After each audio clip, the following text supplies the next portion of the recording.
Next up to finish the day, we have a celebrity in the house today. Don't you dare call me a celebrity. We have Hank Preston in the house from Cisco, very well known in the community, done a ton of work within Cisco DevNet, on LinkedIn, Twitter, videos, everywhere, and need help. Is there power here?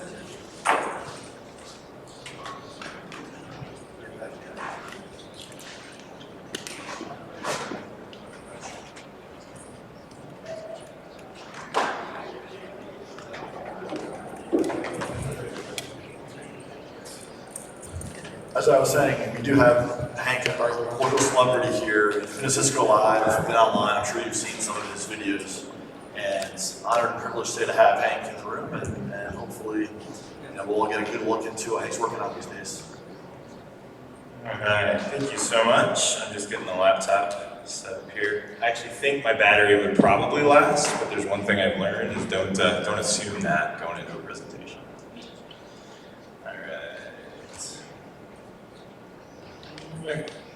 So when Jason called me and asked if I'd come in and end day one, there's a couple of thoughts that went through my mind. The first one was really ending the first day at Interop. How many people are suffering through jet lag right now? Anybody else? Yeah, we've seen lots of presentations, and we're in Vegas, Sin City, like right outside the door, casinos, food, and beer. And so I knew I had to do something special if we were going to keep people here and not like vacating the room. And so the idea is we've heard about network testing, we've heard about config management, we've heard about GitOps and ChatOps. And so it's like, can we see how some of these things come together in an actual day job, right? What does it actually look like when we bring these things together to go through? And so that's the goal of today's session, is a practical look at NetDevOps as it went in. And so as I was putting together the presentation and practicing last week, I decided to do something a bit different. Normally when I deliver a talk like this, I lead it off with some content, right? Some context, let's talk about terms, let's show some funny cartoons on the slides, and then I end with a demo. I said, you know what, let's do it differently. I'm in Vegas, I don't gamble a lot, so I'm gonna gamble in my presentation, and I'm gonna gamble by leading off with the demo, completely 100% live. And in general, most of this presentation should be a demo. And then after that's done, I'll waste whatever time's left kind of going through the slides. But if you want to hear me talk about NetDevOps or any of this stuff, it's all over YouTube, and there's plenty of links that we can dive into. So we're going to actually look at this in action, seeing the tools, seeing the concepts, and just kind of see how they all fit together. We're going to look at network as code. We're going to look at a NetDevOps CI/CD configuration pipeline, moving all the way from a development phase through test and into production to some extent as it goes in. And we're going to see how open source and commercial tools fit together to deliver these use cases as they go in. And so there are some cartoons in here as they go through. So here, let's start with the demo as it goes in. So this is injecting, if you've seen me present, you're probably familiar with Carl, the network engineer. He's like all of us. He's been injecting himself with network automation. And so he's kind of going to be one of the stars of our demonstration today. And our demo environment looks a lot like this. And so the first thing I'm going to mention is this isn't a session about any one tool, right? When you do a demonstration or you do any kind of piece like this, you got to pick tools, because I can't demo every single one that goes in. But we're going to talk about the parts of the pipeline that go in and kind of the decisions you make and how these tools fit in. If you're not a GitLab fan, right, that's fine. GitHub would work the same. If you're not using Ansible, you're using something else, that's fine. Right? You're going to see me use Webex Teams. I work for Cisco. I didn't even mention that. So I have to use that in my ChatOps stuff, right? They get mad if I do a big demo with Slack. So we'll use Webex Teams. But all the use cases kind of work the same no matter what your tool set is on that as it goes through. And so our pipeline will look like this. We're using version control, so that'll be Git, right? Because though there are other kind of platforms for version control, I haven't seen anybody use Subversion in the wild for network automation in a really long time. So we'll stick with Git. From a network as code perspective, I'm actually combining a couple of tools together. We're going to see Ansible and Cisco NSO working together to drive network configuration and network as code. My development environment, and you'll understand what these terms mean as we go through the demo, is being driven by NSO's NetSim capabilities to offer me an actual dev environment right on my laptop as it goes in. Once I'm done with that in the development phase, I'm going to check it into GitLab, which will act as both my source control as well as my build system, my CI/CD type of a pipeline that goes through on there. It's then going to integrate with Cisco's viral platform to provide network simulation for test environment functionality so that we can do some of the validation before we push into production. From a network testing perspective, we're going to use a combination of PyATS, which is a free and open source network verification tool from Cisco, and then actually driving those tests using the robot framework, which is kind of a standard DevOps style framework for doing different testing. And then we've got the chat notifications that will kick out through Webex Teams. So this is kind of the framework that we're looking as it goes through. So let's dive into the demo. So for this demonstration, there are two characters that we're going to play through. So the first one, you guys aren't seeing that screen in the slide, sorry.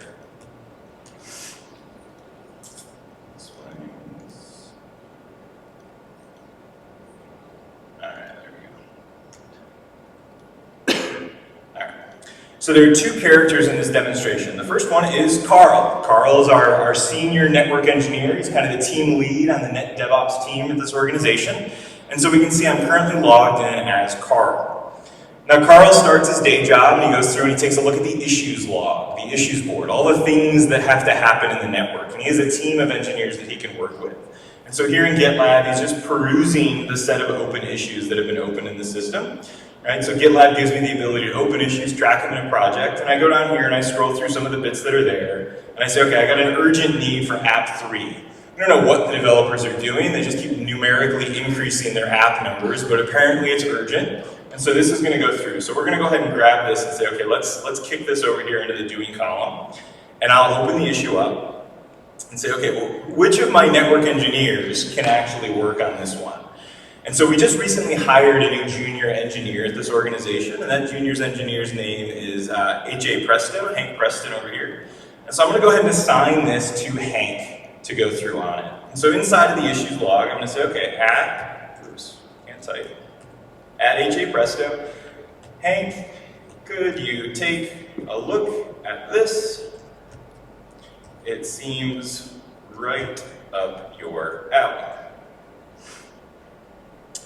And so this is filed into the issue as it goes through. So we integrate the pieces in. So Hank's sitting back there, and I'm playing the role of Hank in just a moment here, and I'm not constantly looking at the issues log. In fact, I'm probably off on Twitter tweeting about some cat picture that I saw. But in the background, I do have my chat app system running. And so I get a ping and a notification inside of the chat system, and unfortunately I can't make this window any bigger. But I get a notification in here inside of the NetDevOps chat apps room that says, okay, Carl recently opened up and filed a note on an issue, and it tagged me, hey, could you take a look at this? It seems right up your alley.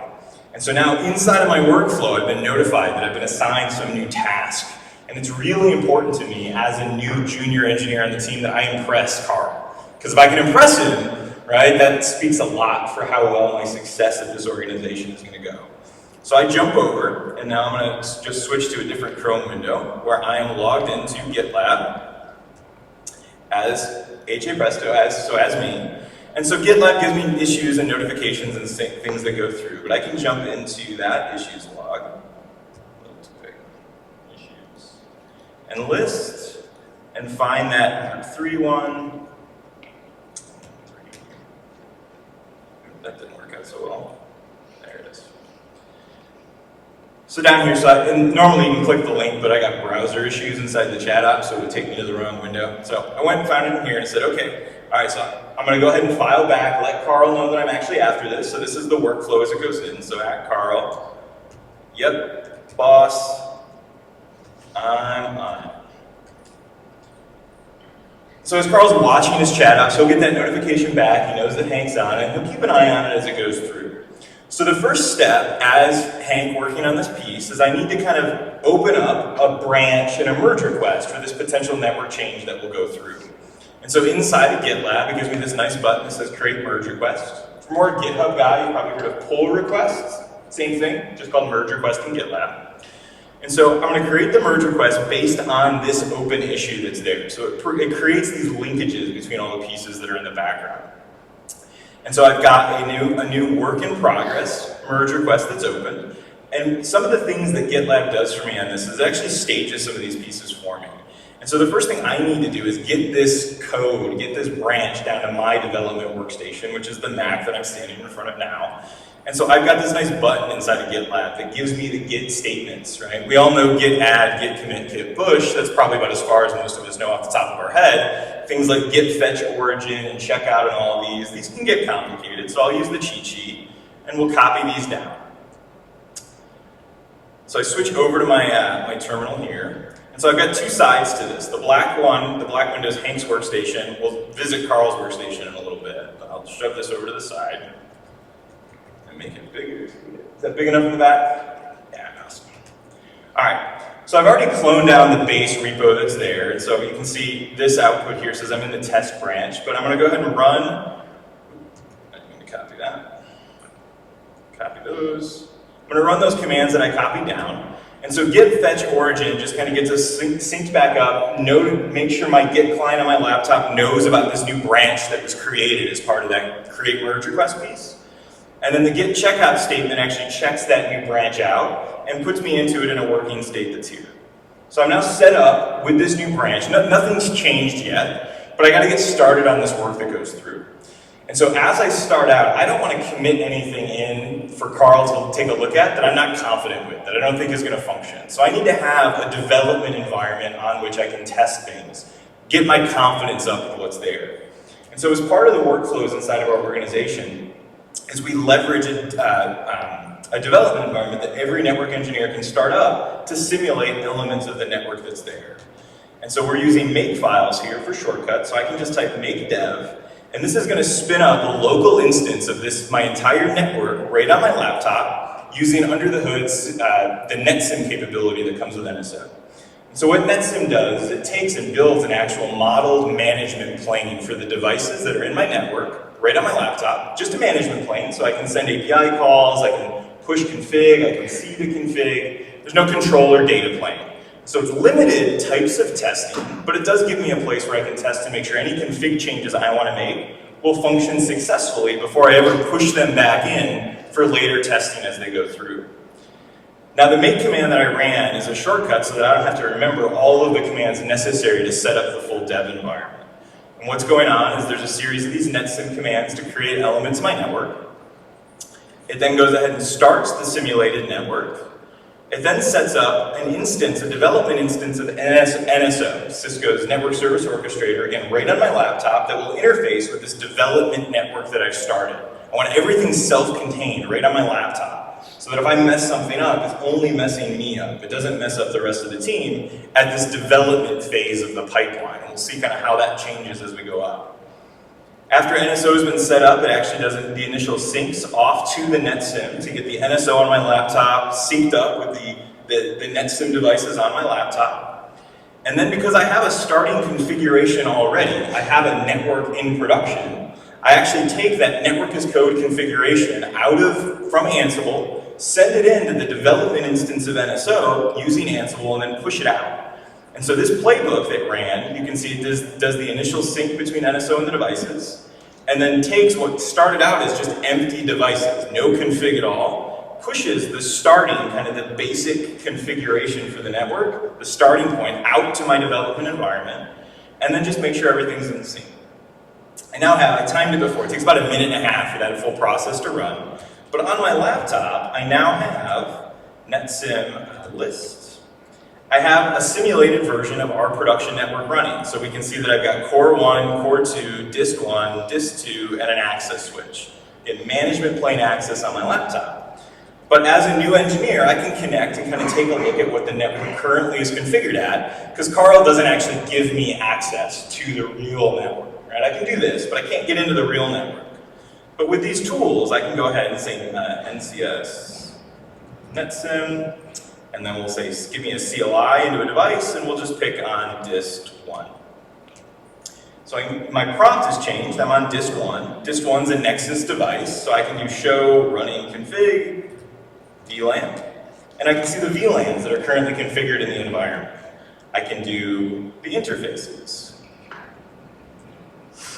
and see how interfaces are configured. So I've been assigned a task to add a new network that's going to involve VLANs and SVIs. Get them configured. I can take a look, kind of see how things are currently configured inside of the network. This is a Nexus device, but again, I've got multiple types of devices. If I switch over to the core, which frankly isn't part of what I have to configure in this environment, but the whole network configuration comes down. So if I'm interested in kind of how the routing is set up, I can do show running config router, take a look how OSPF is configured. Development instance right on my laptop, I can poke around, see what's going on in a nice, safe, and secure location. Now we've seen as I went through here, so we're going to be creating app 3. So we can see app 2 exists in the current config. Just to show you that it really is a live demo, I'm going to switch over to Carl's desktop over here. And we'll go actually look at the real network that's out there, or the test version of the network, and show that it doesn't exist. And so our test network is running using Cisco's Viral platform, which is a network simulation tool. And so I can do viral nodes and see that I have, once it pops up, I can see the network that's out there. So it's made up again of the test instances of distribution, core, and access. And if I check on viral SSH, test 1, and do a show VLAN brief, we can see that app 3 doesn't exist in the test network. And if I do a show IP interface brief, we also don't have the SVI. So it's not in the test network that's there. So that's what we want to drive to, is first test, and then if I were to log into production, you'd see the same thing. It doesn't exist there yet. So I'll exit back out of that, and then we'll shove Carl's desktop out of the way for just a second. So I've got my test, or my development instance up, and I want to start actually doing the configuration bits that are there. So I am a fan of, where is it? I'm a fan currently of Atom as my IDE. So on my development laptop here, I open up my IDE, because I don't know why. I'm not a VI kind of editor yet, or Emacs, or I'll go with a GUI, like I'm not that hardcore yet. And so as I mentioned, our network as code is combined from Ansible and NSO working together. And so Ansible holds kind of the YAML configuration, the different pieces that are there. And so to create a new VLAN network, right, I'm going to have to update the network-specific details. And so what I've got here is I've connected, or I'm looking at the distribution1 local variable file that drives the entire configuration of the network. So network as code, kind of at its hardcore, or network as YAML, if you wanted to call it that. And so through here, off this entire file, is the full network configuration as used in the environment. And so I can adjust anything. And so if I scroll through, you'll see all the different pieces that are there. And what I'm looking for are where the VLAN interfaces are. And they're after the physical Ethernet interfaces. We can see, okay, here, there's the section of VLAN interfaces. I'm a big fan of copy and paste, so I'm just going to copy and paste from the previous example so that I don't have to go from scratch. And so right here, we can see this chunk that I've highlighted is the SVI configuration for app 2. This is the one from like 2 days ago when I ran my rehearsal section. So I'm going to copy that one, and I'm just going to paste it after loop back here and give myself a new bit. Now, if you can see it, this little green line is Git in the background telling me that this file is now changed, right? So all these tools come together. The Git pieces, I'm eventually going to have to keep track of the changes and deal with it, and the IDEs show me that there's been a change. Now, it's actually not a straight copy and paste. I have to adjust it. And this is the part in the demonstration where I usually make mistakes because I'm trying to talk to you guys and actually live configure. If I do make a mistake, that's actually okay. It makes the test phase of the demo that much more exciting. But we'll see how it goes. And so HSRP, so I'm going to change the subnet here. So app 3, somewhere in there, Carl maybe gave me network policy or showed me how to figure out what IP space to use. But we're going to use 172.17.3.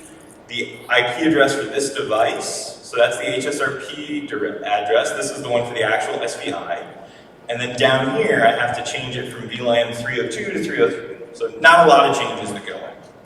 I'll pause for a second. If you've done a lot of Ansible-based configurations, this is the least efficient way to actually do that. There's lots of ways to use group variables and other bits, right? Scope our demo down. It's just kind of the flow that goes in for this example. So there's definitely more efficient ways to do this type of bits, but the general idea is here.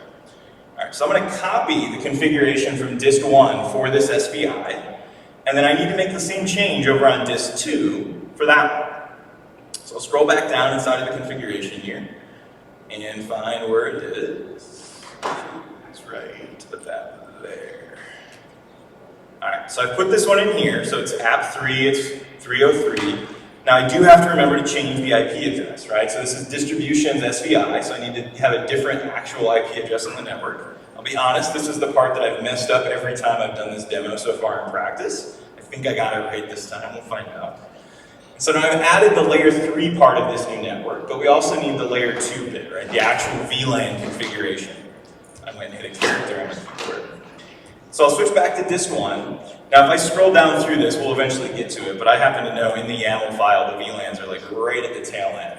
And so we can see here VLAN list, and so I just need to add another VLAN. So I'll copy that, and say 303, app 3, and then I'll need that also on distribution 2.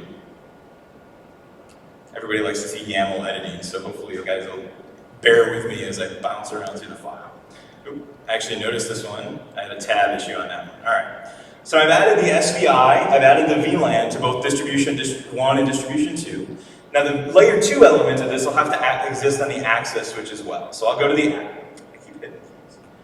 access switch, and then the access switch doesn't have any SVIs. The config here is much simpler, but I'll scroll down to the bottom, find them where they are, and I'll go ahead and put it in there. So I've now added the SVIs and the layer 2 elements for this VLAN inside of my YAML files. Now here's where that development environment comes through. I'm talking and I'm nervous, I'll tell you my hands are shaking up here, I'm doing configurations. I am not ready to send this into the pipeline and commit test resources to test and validate and run full-on network tests against this yet. Right? I need to get my confidence level up a bit. And this is where the development environment comes in really handy. So remember, I've got my network running. My network on my laptop, the development instance, is running with the starting configuration that was there. What I want to do is see if I've updated my config. Can I actually push this configuration into the network, right? Let's find out. And so I could do the Ansible playbook command by hand, but this is where the make files, if you're not using make files in your workflows, by the way, do. They're super helpful. They're little shortcuts. They're like bash scripts on steroids. Get using those. But in here I can do a make dev-deploy, and this just runs the Ansible. You can see here, the first bit it did was a syntax check, a little bit of linting, making sure the YAML files, the Ansible playbooks look good. And then it pushes out using, you can see here, the inventory file that was used is dev.yaml. And that's for the development environment. That's the one that's running right on my laptop. The playbook, site.yaml, is the exact same playbook that will be used whether it's dev, test, or prod. Right? Same playbook. And under the hood, it's actually the same variable files. The only thing that changes is which environment, dev, test, or prod. And actually in my real day job, we go dev, test, pre-production, production. Right? So we've got a phase that even is between the two areas in there. And the only thing that changes, again, the inventory file, the target environment we're heading. Oh no, I got an actual syntax error in there somewhere. We'll go find it in a minute. So here, this is a good case. This is why we do dev testing. Apparently I messed something up somewhere. Let's see if I can find it. So it's in distribution 2 YAML line 468. Let's go see what that looks like. Distribution 2 line 468. 68. Indentation error. Okay, thank you. I cannot for the life of me tell. Oh, I think I'm missing a couple of spaces. Yeah, that line shouldn't have changed. That was the other bit. If you didn't see it, Adam was actually showing me this line had updated and it shouldn't have.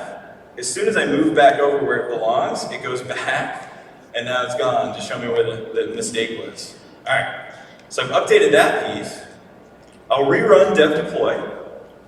With luck, it'll actually work this time. And so this is actually connecting to the NSO instance on my laptop. So I have, again, that piece running right locally. The whole point of a dev environment in a pipeline is that every developer, every network engineer should have a development environment dedicated to them. They're the only ones that use it. They start it, they end it, they destroy it, they screw it up. The only person affected is them. Because each step in this area, right, we want to increase our scope of control. At the dev phase, it's just me that I'm interested in. And so here we can see when I ran it the first time, remember everything was yellow because it was going from a no config to pushing the initial config. Now the only things that were changed were the access and the distribution switches. That's the only place I needed to add any network as they went in. So everything did pass. I'm feeling confident, right? So my playbook worked. I think I'm ready to send this up. And so this is where our Git tooling comes back into place. So I run my git status command to make sure what did I actually modify. So I've modified the host vars files as we've kind of expected. And I can even use the git tools just to make sure that what I changed is what I expected. So I can do git diff, host vars, access one, and say, okay, on the access switch, I added a VLAN, right? The green line's in there. That's what I expected to change. If I run this against one of the distribution, we can see there's a bit more. So we can see the SPI was added, and then down at the bottom, we've got the pieces. So I feel good. This is what I meant to change. I feel pretty decent about it. And so now I'll do my git add. I'm going to add the host vars, and then git commit -m, added, app3, based on need. So give a nice commit message, because people are going to be looking at this, making sure that what's there. So I commit it, and I'll do a git push. So this pushes it back up to GitLab. Now every step along this way, that chat ops room we saw in our Webex Teams was kind of going through as well. And so we can see in here all the kind of the log files that went in, and we can see some of the pipelines that are running that are in there.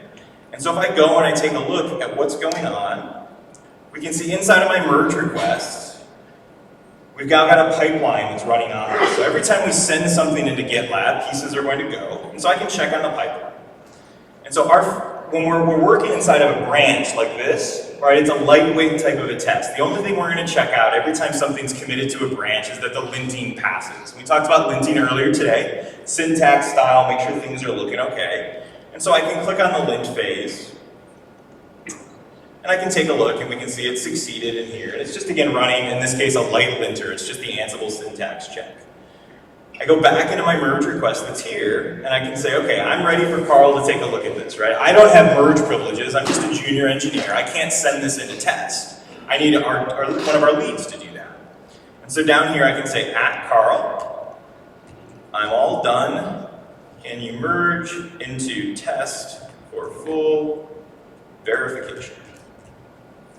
And I'll comment this away. And I'm super eager. I've now sent in my pull request or my merge request details. It's ready to go.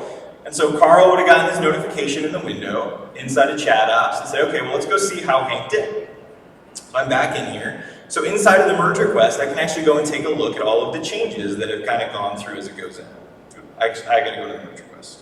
So I'm still in the issue at this point. I'm going to go move over to the merge request.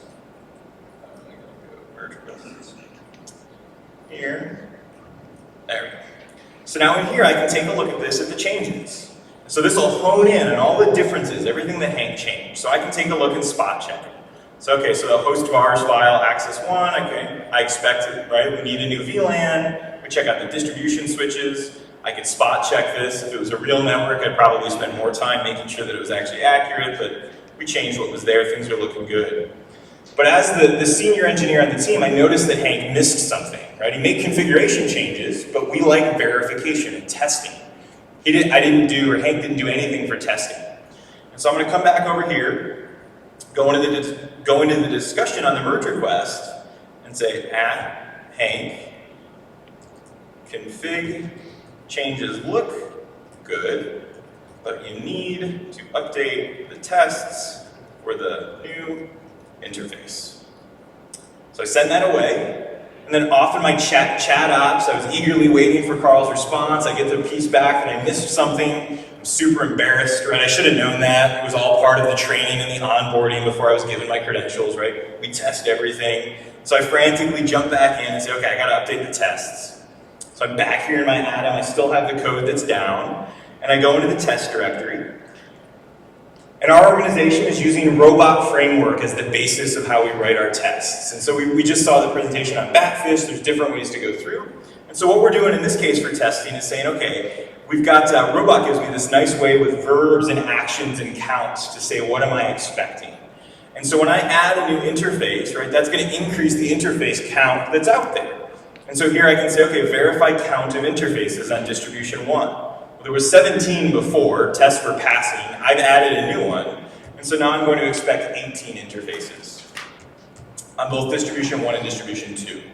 And if we were to go look at the actual issues log in our project, you'll see that we have an issue to implement passive interfaces in our network. We haven't done that issue yet, which means my neighbor counts will also increase from 8 to 9. Super inefficient way of our routing, but we'll eventually get to that issue in the issues log, and those will change. But now I've updated them. Now what Robot is actually using under the hood is PyATS and Genie, these open source tools from Cisco that can actually, under the hood, use Python code to model, grab configuration information, and then abstract that so that anybody can write types of tests like this. And these are pieces that you can use across the environment as it goes in. So Robot is just leveraging those Python libraries under the hood to actually do the testing, and we'll see some of that in the reporting in just a bit. All right, so I've updated my tests. To run the test, you actually need a network, and then for this type of testing. This isn't done just based on config, though implementing Batfish into the pipeline would be a great way to do that. But at this point, this needs an actual network to go through. So I can't run these. This is what we would do in test. And so back in Git status, I can say, okay, I've updated the test file. Lost your name, lost your screen. Oh no! I don't know why. I didn't change anything. We'll try to unplug it and plug it back in. Might be the bulb. It might be overheating. But both of them. They both went out at the same time now. What the heck? We're just getting to the good part. Anybody got any good jokes? Shadow puppets? This little network engineer wanted to configure something. This one said no. Of all the things I thought would go wrong in my demo, the projector's going out wasn't on the list.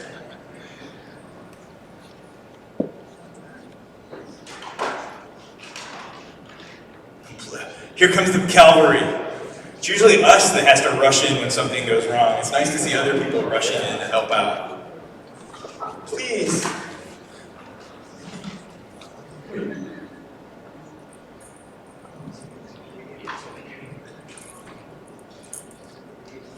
There it is. It was me. I leaned against the button that said blackout. Anybody presenting tomorrow, don't lean against the button that says blackout. For me, for you. Thanks, guys. My bad. I'll take it. All right. So test. We can see that I've updated my robot file that's here.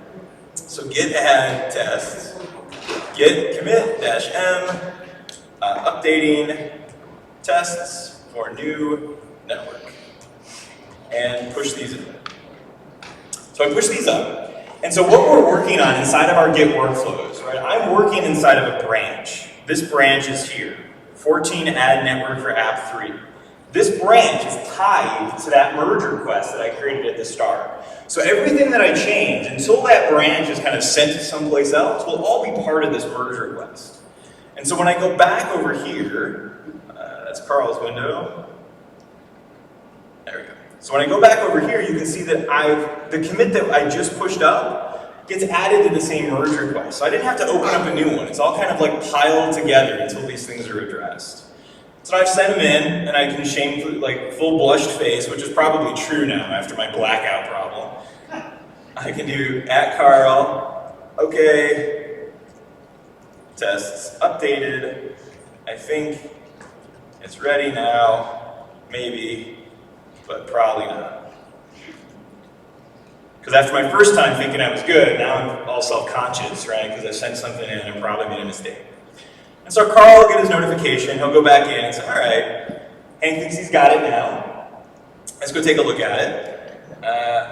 Good old refresh the window here so we actually see the real change. All right, so now we can see the new change has been added. So test task robot, I can check and say, and over here, we can see, does it scroll weird? I zoomed in a little bit further, that's better. So I can see in here inside of this view, I can do my code review. So all right, 8 to 9, that would make sense with what's been changed. So those all look pretty good. I could go back and make sure that no other changes were happening. But once I, as the lead engineer kind of in charge of this bit, feels pretty good about it, I can go ahead and take the next step in the action that's here. So I go back into the discussion. I know Hank's super nervous, so I'm going to let him know, give him some positive reinforcement, right? Good project leaders, team leaders go through. Say, Hank, great job. Don't sweat. Missing The tests happens to the best of us. Carl didn't spell very well. Of us. Also, blackout buttons are real tough. Or trough. Whatever. So we go ahead and put this in.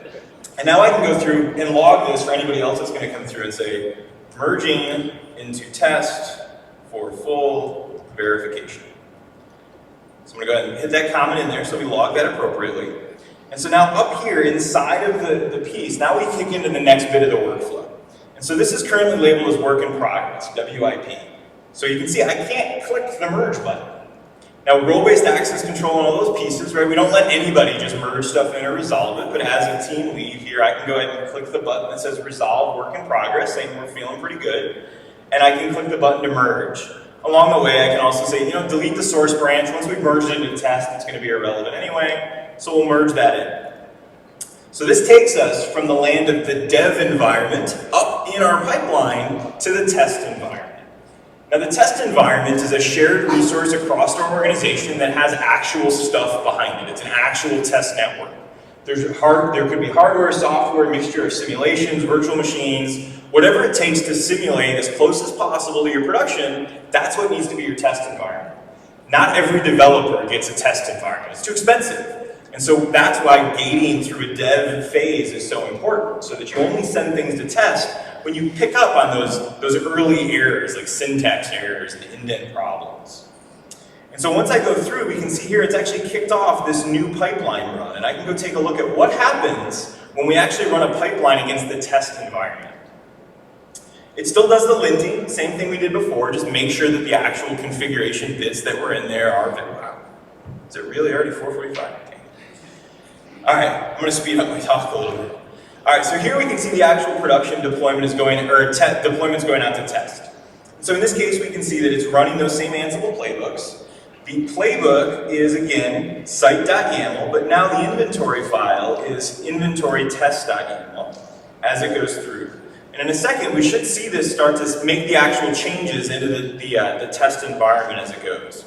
Now we checked before, remember I logged into the test switches, and that Vlan, that app 3 didn't exist. Now we can see access 1 was changed, distribution 1 was changed, and in a second we'll see distribution 2 is also getting changed. So this is pushing it out into the test environment as it goes in. Now the way that the workflow works here is this is Ansible sending the configuration changes to NSO, and then NSO handles all of the bulk updates into the network for all the pieces that are there. And so this is pushing the full current config that's out there as it goes in. We can see the final sync to action, job succeeded. If I go back in the pipeline, we can see it's now started this verification phase. And this is the piece that we didn't do in the development environment. And I'll let that run, get that started for a second, but we'll actually go and check and see if that test network actually got sent out correctly. So if I log back into that test distribution 1 switch,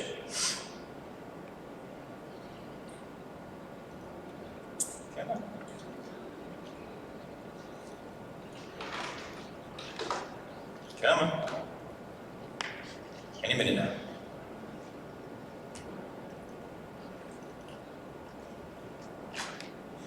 It pushed the config, so I know the switch didn't die. There it goes. Let's get away from it. Show VLAN brief. And so now we can see 303 is there. And if I do show IP interface brief, we can see that 303 has been added as an interface that goes through. So we push the config into the test environment. What's going on in the test validation phase, we'll let this spin up as it goes through, is this is executing that robot framework that we saw update, where it's going to go through and verify the OSPF neighbor counts, the interface configurations that are out there.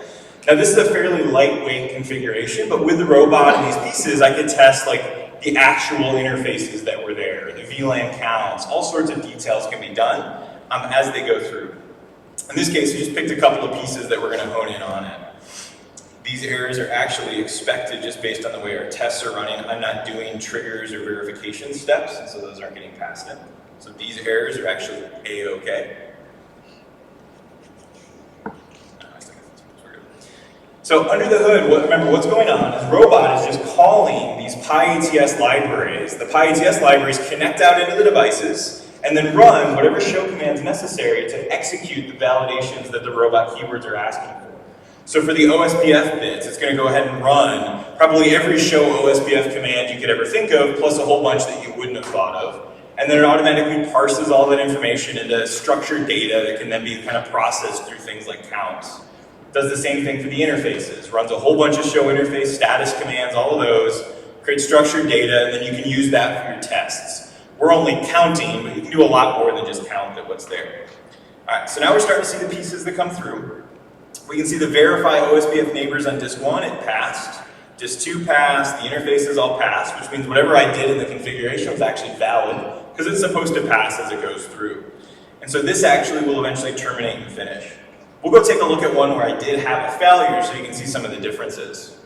And so down here we can see that I had a failed deployment. I'd like to say that I failed this on purpose for this demonstration. I didn't mean to fail it, but it was. And we can see in here, on the verify OSPF neighbors, it expected 8, but only found 7. The test failed. Again, here on disk 2, and we can see some, the interfaces were actually okay, so something was wrong in this case. What's nice about this is if everything passes, you probably don't care. But with a failure like this, I can come in here and say, download the artifacts. So all of the information that was gathered as part of that test run gets captured up into a zip file, and then I can go ahead and open that zip file up, hit the report,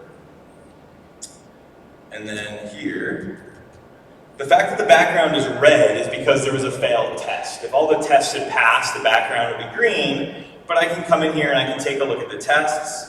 I can see the test that failed. So this was a verify OSPF failed. You can see all the ones that passed. And then I can drill in and say, well, why did it fail? So all of the show commands, all of the processing that was done to run that test is all captured in the report. And so I could skim through this, kind of see what was gathered, look at all the pieces that were done, kind of analyze this failure, and then provide more information, do another branch to fix whatever the issue is, kind of run the pipeline again. The key being here is that the failure happens inside of the test environment, where it's okay if it fails, right? I don't want to fail in production. I want to fail when I can know that there's a piece that's there. Now these tests in this case is actually checking real operational and configuration state data and looking at what's really there. So combining some of these verifications we talked about today, things like configuration verification with Backfish, operational verification like this, you can get more and more confidence every step along the way as you're doing your configuration bits. So to finish out the full piece of the demo and the production pieces that are here, so as Carl, the lead engineer in this case, I can go through and check. This entire thing in test was successful, and so now I would stage this and get this ready for a production deployment when the time came for that. Probably not immediately, but I would go ahead and say, okay, as the team lead, I would open up a new merge request. This merge request would be from test into production.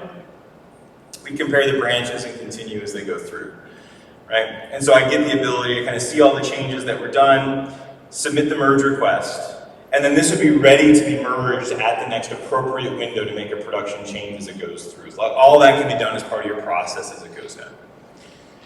This type of a workflow, kind of seeing how we bring together the use cases around Git-based workflows, chat ops, right, using the network as code concepts and verification and testing, I really think this is where we're going to end up as we continue down the path of network automation, NetDevOps, network reliability engineering. All these terms are kind of headed in the same direction at bringing these pieces together. And I think this is what the workflow will look like. Now, what do I have left on time? I got 10 minutes left, which is perfect. Anybody mind that 50 minutes of the presentation was a demo? I was actually kind of curious. Was that okay? All right, awesome. So we're going to go through the slides fairly quick, if PowerPoint didn't completely crash on me. There it is. All right, so demo. So this is what we saw in the demo. If you were interested in this and you want to try it out yourself, see how the tools work, we actually host inside of Cisco DevNet, which is the organization I work, sandboxes and all these pieces that you can go through. So if you want to try this entire workflow out, with the exception of the actual Carl and Hank avatars that are in there, we prep it with just some generic ones. You can go ahead and you can reserve a sandbox. that gives you all the infrastructure necessary for this. So it gives you the viral infrastructure, it gives you the development environment where you can spin up GitLab and all of these tools that are necessary, all kind of in a package. And then the entire lab instructions, basically what I went through, are all stored up on GitLab as you can go through, or GitHub as you can go through on that. And then if you're not already a member at DevNet, I get one shameless plug. Please come join us in DevNet, where we've got a ton of stuff that we're doing in this type of space. bit.ly, devnet-interop will give me a bit of credit. Cisco let me come here and talk to you guys for a little bit. That'll help them know that people actually listened to me when I was here. So I'd appreciate that as it goes on. So let's talk about where the value comes in. So in the dark ages, or today for most of us, what does network operations really look like? Well, the reality is we're living in this land of sequential and manual provisioning where we divide and conquer change controls. Right? We spend months planning a network change window. We build Notepad++ or text edit or BB edit workbooks, and then we divide them across the team of engineers, and everybody logs into them one at a time and copy and paste in. And then we get to the end of it on Monday, and we realize we missed like 3 of them, and we have to do like an emergency change request. Right? It's a terrible way for us to monitor networks, and it results in time capsules of network configuration. Right? That site is how we configured networks in 2008. That one's how we did it in 2012. The one over there is how we actually do it today, because we never get a chance to go back and update. These are the challenges that we're after, and all of this stuff we're talking about today and tomorrow is to try to fix that. And this application of the DevOps principles into networking is kind of what we saw in the workflow and the demo I went through. But the idea here is we've got Carl, the network engineer, sitting in the lunchroom, right? He just came off of a change window, and Hank, the junior engineer, forgot like 3 switches. So now he's got to go convince the team that he needs another change window this night. And he looks across the lunchroom and he sees the software DevOps teams hanging out with OctoKitty with smiles on their faces, trying to figure out why can't he have cartoon characters at his lunch table. Our roles, the way that we operate the network, are changing all over the place, and there's no one right way.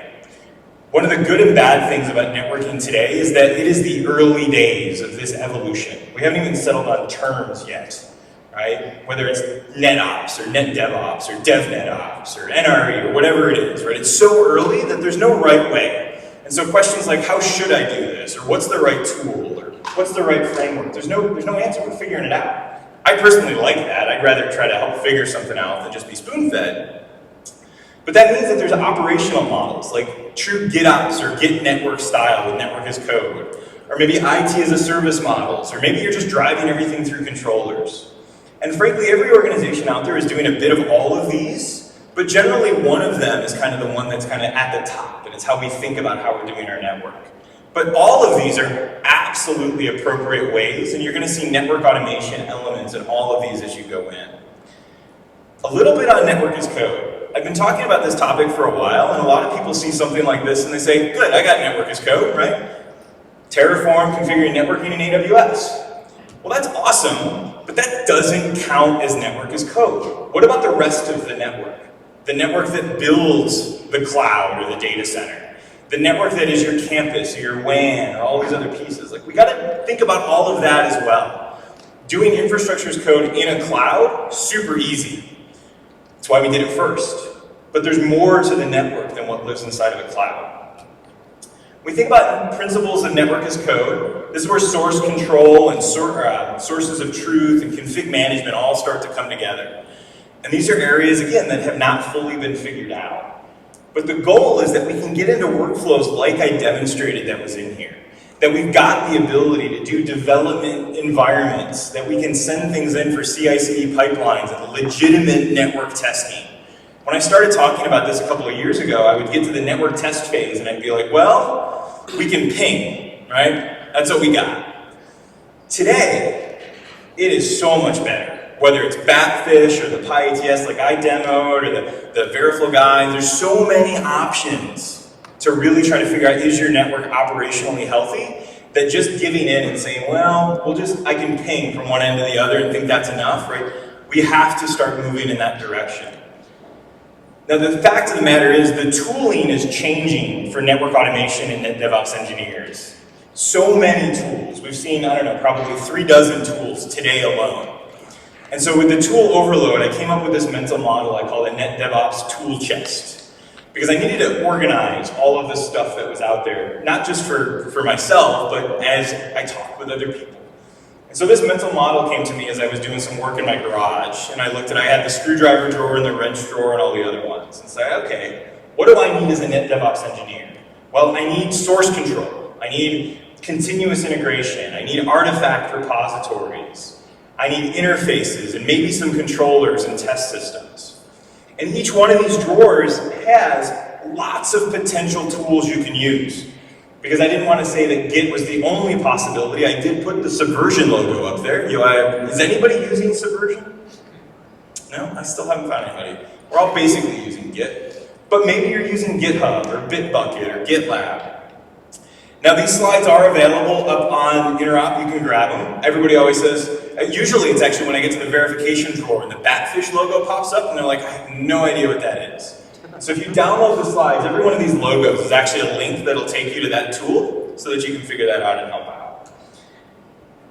CI tools, artifact repository tools. These top two main tiers is where we plug into the DevOps and the rest of the software world in an organization.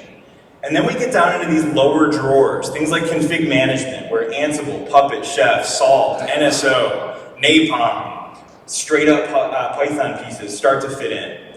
And I'll pause here for a second because there are lots of potential tools in this entire tool chest. Organizations shouldn't think that they need them all. Right? You probably need more than one in a drawer like config management, but you probably need less than 4. I like to say 2 to 3 for most organizations should be the target market. Because if you're trying to get your team of like 5 network automation engineers to become experts in every single tool, you're going to fail miserably. And so pick a couple, try them out, see where they go through. So we'll hit the rest of them as they go in here. And again, these slides are all up there so you can snag them. Now we had a really good discussion earlier today from some of the Network to Code guys about how to pick a tool. And I think you'll see some of the commonalities from what they said. And so I'll just put it up here. One of the pieces for me is that you have to balance out when commercial versus open source makes sense. Because there's so many things you're going to pull in, and if you're going to go all in on open source, I asked a question at a meeting recently, like, why open source?